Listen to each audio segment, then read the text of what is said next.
Hi there, and welcome to my channel, Savvy Single Girl Says. I'm Rebecca J. Brock, and I'm a writer and an intuitive dating and relationship coach. So this week's topic is how to prepare yourself to find real love. Stay tuned.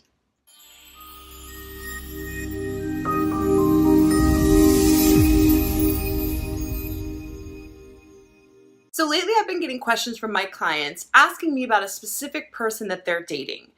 They want to know how to get a commitment from him or her, how to take it to the next level, or how to get the person to fall more in love with them.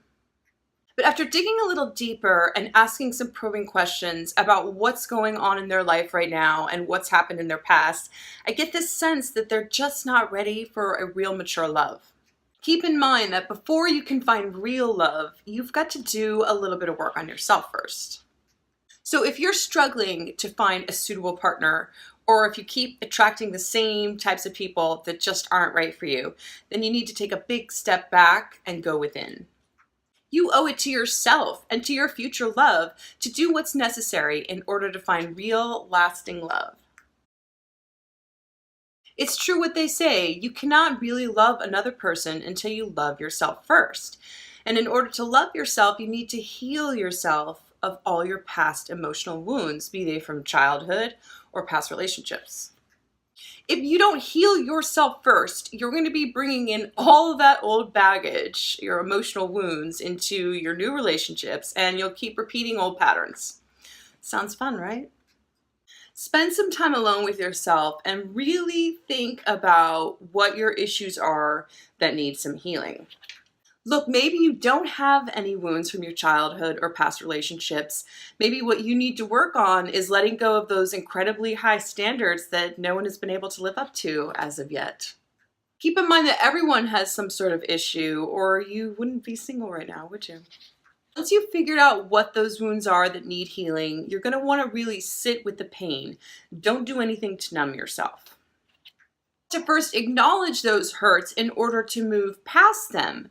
It's okay to be sad. It's okay to cry. It's a great emotional release. So how do you truly move past these emotional wounds and heal yourself? Well, I've got a few ideas for you. You can do one of them or all of them. It really doesn't matter. You could hire a good therapist.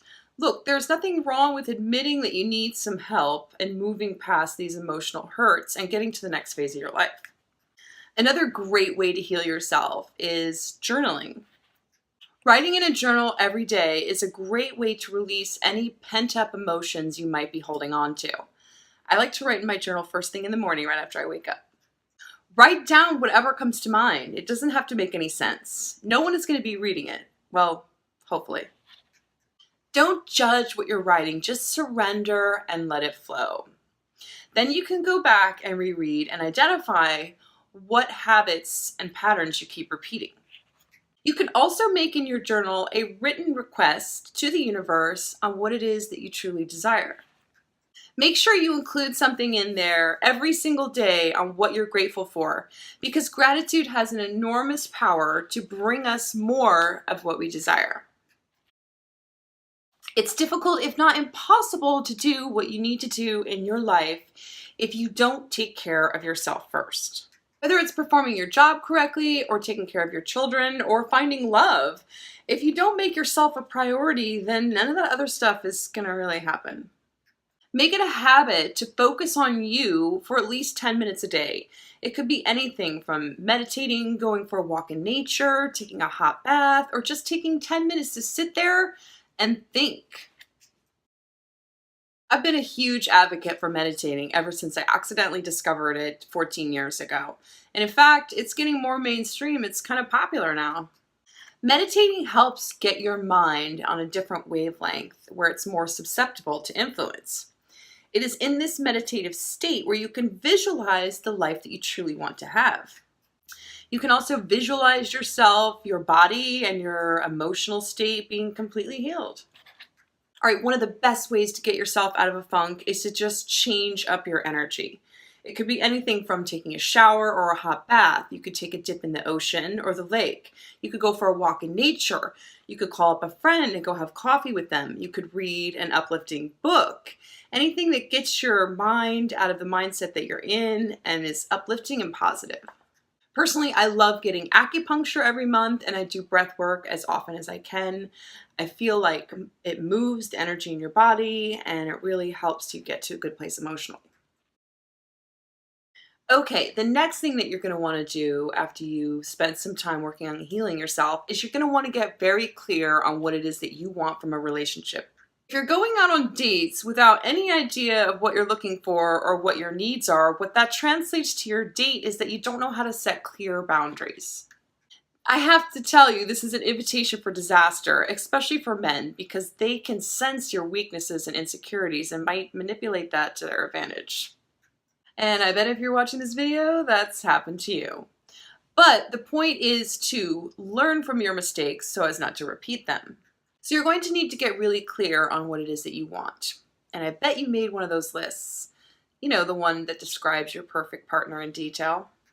Now, these lists are good in that you're clearly describing what you want, but what's not so good is being too specific, because sometimes the universe brings us our soulmate and it's not wrapped in the package that we were expecting. What I suggest to my clients is to make that list, but with two columns. On the left-hand side are things that are non-negotiable, some quality that your partner must have in order for you to be happy. On the right side of your list are things that you desire, but you're willing to negotiate on. Make sure your list doesn't include any kind of physical or materialistic qualities, such as what their hair color is or what kind of job they have. Like I said, being too specific about this list can really backfire. You want to make sure it's very vague. Okay, so you've healed yourself and you've gotten really clear on what it is that you want. The last thing that I want you to do is to start dating the right people. Stop wasting your time going on dates with people that don't have any relationship potential for you. Have enough self-confidence and self-esteem to just walk away from a situation that's just not working for you. I can tell you this from experience. The more you walk away from the wrong person, the easier it gets. I can tell within the first 3 dates if a guy is a potential match for me. Thank you so much for watching this episode of Savvy Single Girl Says, and please subscribe to my channel. And as usual, if you want to hire me as your coach, or if you have a question you want me to answer, or if you have a topic of a video you'd like me to discuss, please send me an email, info@savvysinglegirl.com. And remember, no matter who you are, you deserve to have love in your life.